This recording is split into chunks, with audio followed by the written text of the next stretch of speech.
Hey, what's up? Welcome back to On The Record. I know some of you guys watch live. We really respect that. Thank you very much. And some of you all will be watching online. But you know what? I don't see no shares.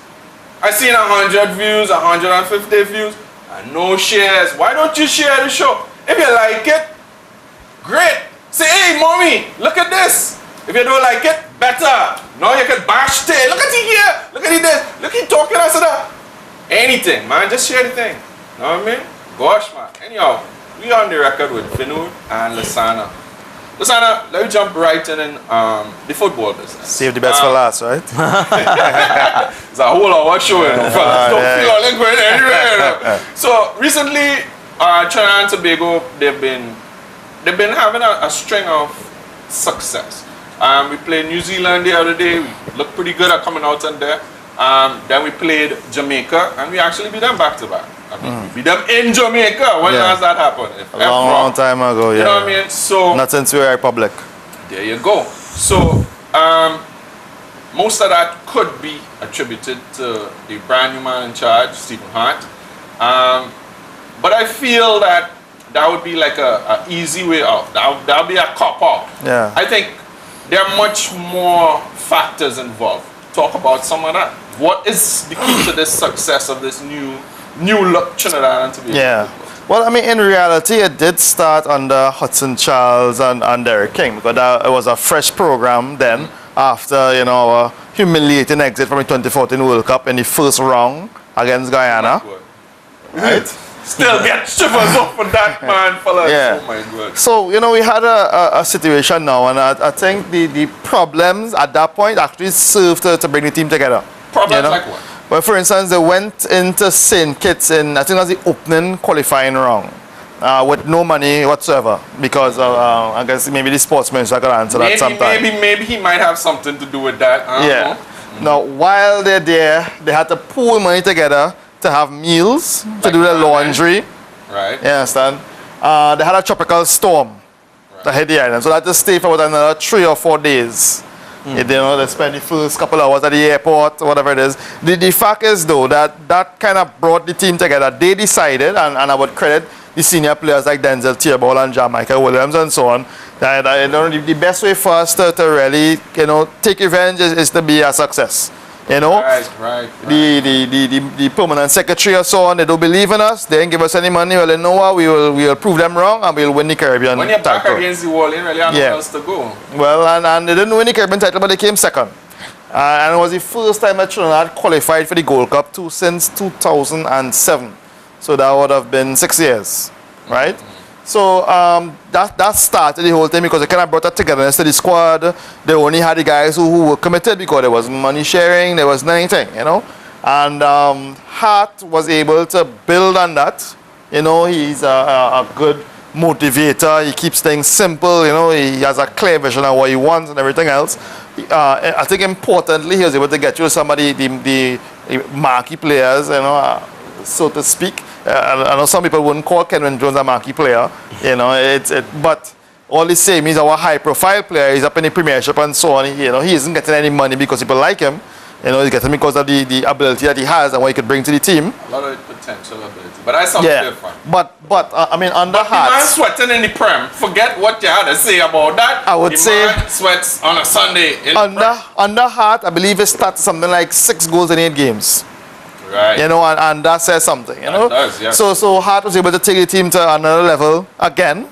You know, I think it's more fragile than some may think, because there are a lot of problems behind the scene. And personally, I think that I'm surprised at how well it's going for how long.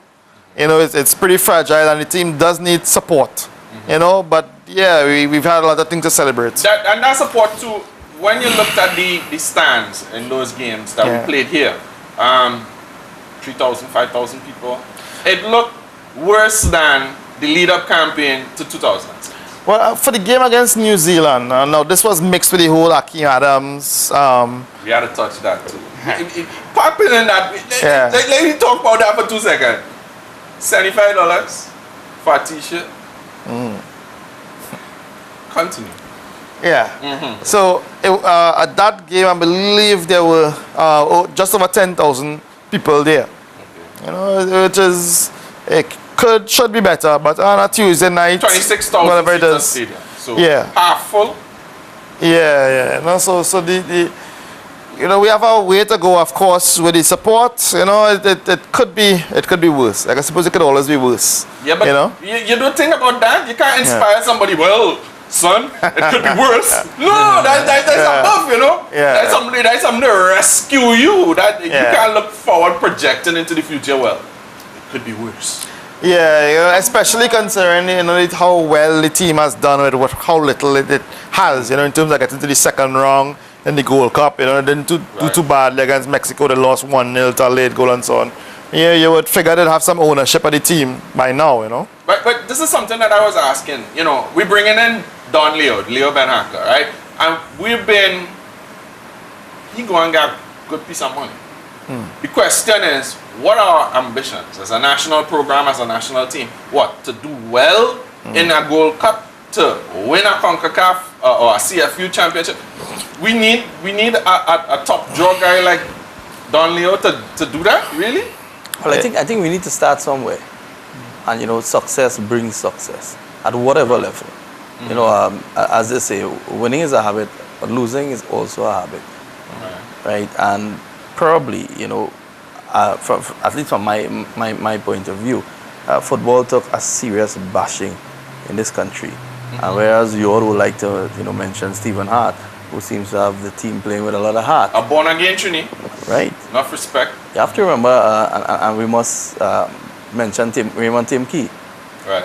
Because in my humble view, he took over at a time when football was in total disaster in this country. I mean, the man had to actually even rebrand the logo, rename the Football Association to get confidence, to get people's confidence. And rebranding a logo. No, I'm just showing you the phone call. Hey, Tay, you have anything to do this weekend? Do some graphics for me. That's rebranding a logo. But if you rebranding an organization, if you it's had a whole cultural change. For but if you had an association that was working and things, people had confidence in the association. As Anna spoke about, you know, funds not being available. If you had that working for you, then there was no need for you to go back and then change everything. The reason I said logo is to show that everything, the man just had to change everything.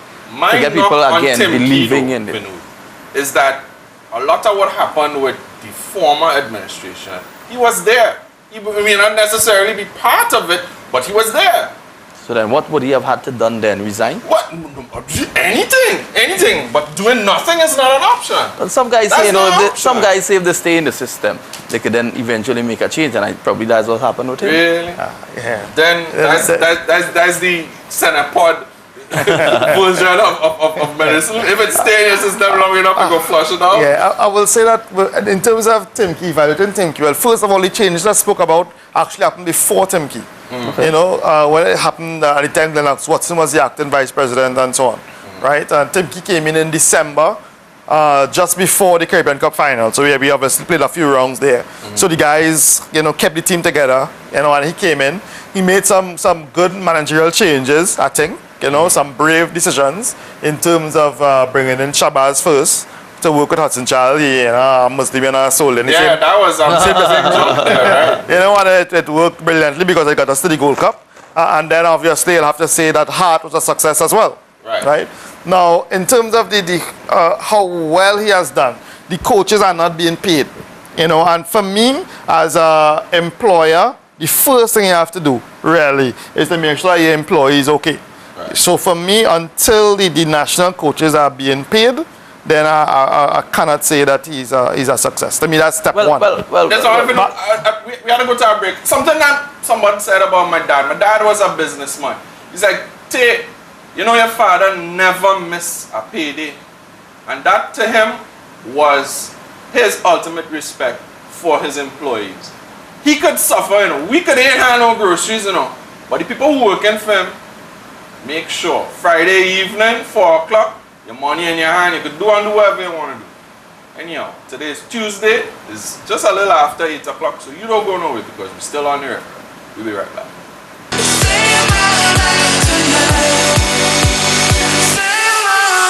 Tonight.